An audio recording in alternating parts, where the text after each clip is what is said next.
Welcome back to Switched to Linux.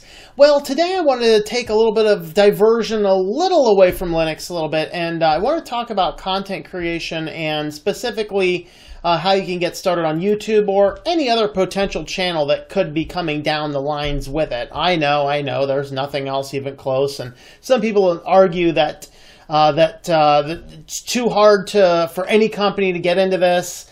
But the reality is content creation is a real occupation. So I'm not building this video for people that are like, I just want to hobby around with throwing some videos up. I'm talking about people who would like to make a career being a content creator. And I threw YouTube in here just because it's more specific. The same tips can be applied to anything, whether you're being a writer, whether you are doing videos for any platform out there, or just maybe doing freelance content stuff. All of these same tips are going to apply. And so what we're going to do here is we're going to walk through a list. And the reason I'm doing this now is I'm in the beginning stages of helping somebody set up a YouTube account, which is going to be focused towards a business end. And so I wanted to share my experiences as what were the things that were better to do, what were the things I probably would have done a little bit different in the terms of a top 5. Also, I'm going to number this from 1 to 5 instead of 5 to 1 because they're kind of some sequential steps that you'd like to take. Number 1, have a plan on paper. Okay, I do see some people that have YouTube channels and they kind of want to grow. It's hard to tell if it's a business or a hobby. And some people care if their channels grow, some people don't. But if you're building this out as a business endeavor attached to any type of thing, you want to have a plan. This goes with any business. You don't just dive on into it without a plan. You have a plan, you write it down on paper, and I recommend to people to have 10 to 15 video ideas already beginning. Have some basic summaries, some things you want to cover, some things you want to talk about. Start out with a plan. Put it on paper, write it down, and think about some goals. Now, obviously, when you're just getting started, you may or may not know what the direction of goals are that you want to take.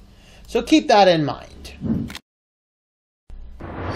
Number 2, buy your hosting, buy your domain. You want to use this because you want to use an email system that is attached to your brand. We're going to be talking about branding soon, but initially you want to pick up a domain name, you want to pick up a hosting service, and you want to use this so that you can create emails so that you will have different emails for different things. You might have a separate email for your login. You might have a separate email for any business inquiries. You might have a separate email set up for any of your accounts. This is the way I set things up so everything stays very organized. I don't lose prospective business meetings in the midst of personal questions that come in from the channels. So these are kind of good approaches to do as you are examining this. So pick up your domain, pick up your hosting. I will have some affiliate links for some hosting companies that I use down in the description below.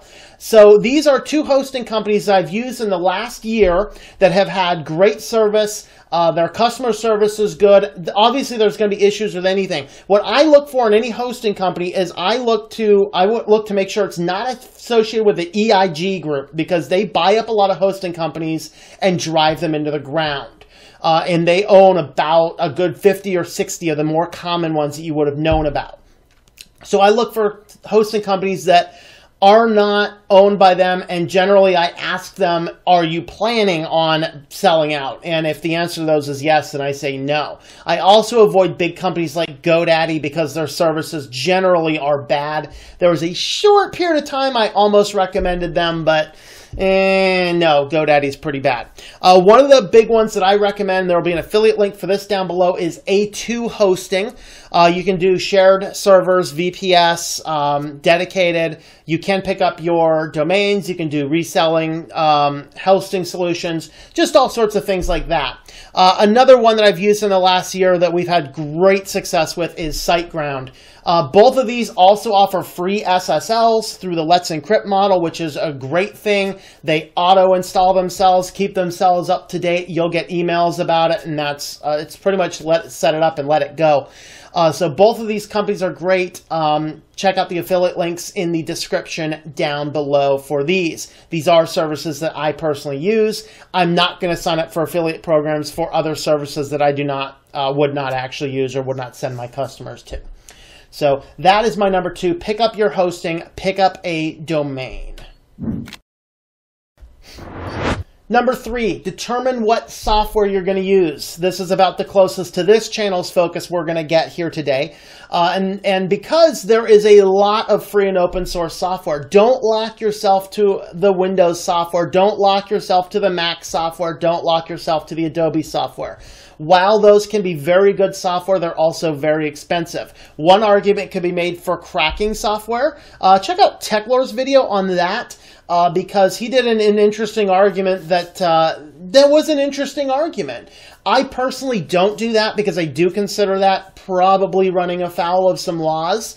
But I don't know for sure. I personally don't do that, but there's an argument that could be made. What I would gear you to is open source software. Figure out how to do these things open source, because in reality, you're going to learn complicated software either way. You may as well learn complicated software that's free and open source. And you're not tying you to a specific operating system or anything else. Of course, I do all my stuff on Linux. You can set up a Linux box, but I use Kdenlive. I use Audacity. Those are cross-platform systems. At least you can install Kdenlive on Windows and possibly Mac. Audacity is cross-platform everywhere, depending on the types of things you need. If you need video, if you need audio, you probably need video, but if you need to do a separate audio, that's great. GIMP, especially 2.10, GIMP 2.10 is awesome.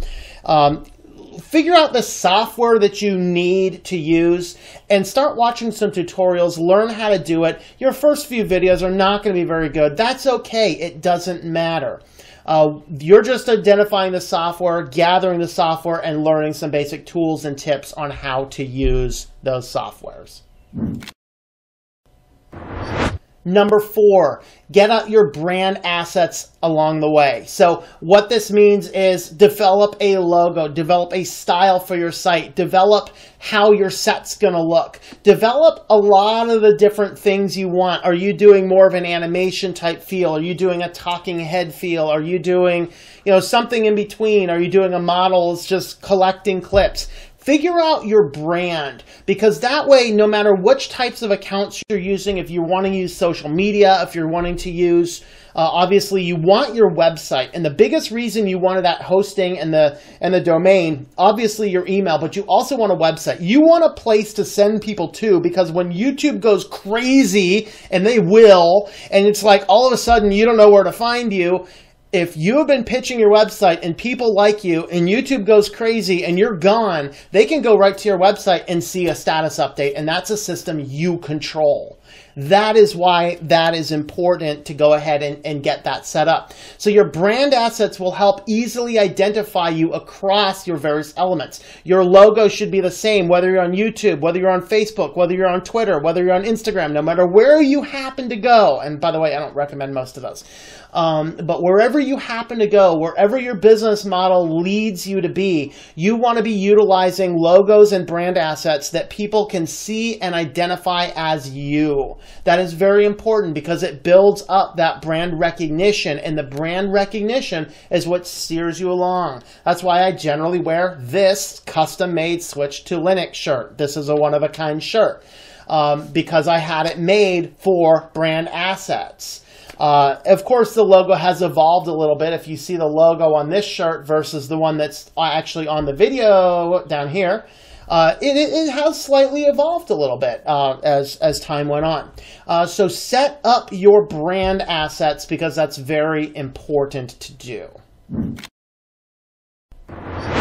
And number 5, we finally get to that launch point. I think one mistake many people make is you get all initially fired up, you build up a video, you put it out, and then it's 2 weeks before you can get anything about it. You lose all momentum. You want to produce 15 to 20 videos before you start. You want to publish them unlisted and maybe send them out to some friends for comments. Maybe you need to adjust something. I found for me, several of my types and styles of videos, music doesn't generally go well with. You might have a voice that music does go well with. You want to figure all of these types of things out. And so if you get 15 to 20 videos up, send those out to your friends, see what their comments are, listen to their honest and positive and negative criticisms, all of their feedback, make some adjustments, and then when you have about 15 or so videos that are good, publicly publish them all at the same time. Because what's going to happen then is a video gets up there, and if somebody lands on that video, and then what's going to happen is they'll see it and there will already be 3 or 4 more videos from you to recommend. That's the biggest thing to get you jumped out. Don't just do one video and then nothing.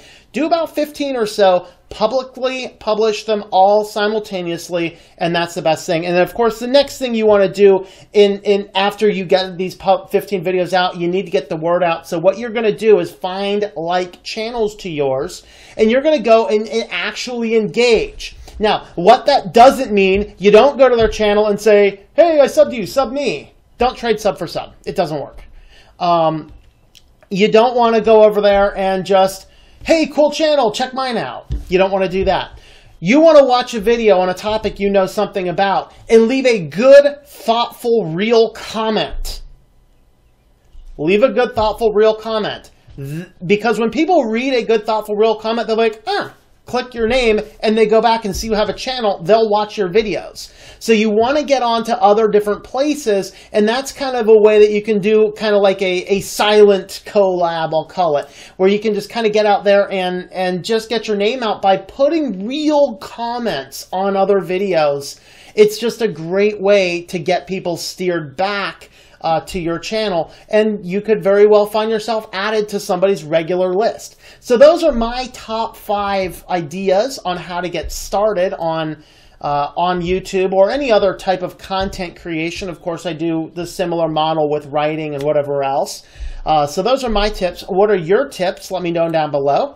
If you'd like to help support this channel, in addition to the affiliate links I talked about earlier today, you can check out switchtolinux.com/support for all of the current ways you can help support the channel, including the Amazon links and the PayPal link. There is a Patreon page, patreon.com/TomM. And if you want to pick up something like a t-shirt, a coffee cup, a water bottle, things like that, check out shop.switchtolinux.com.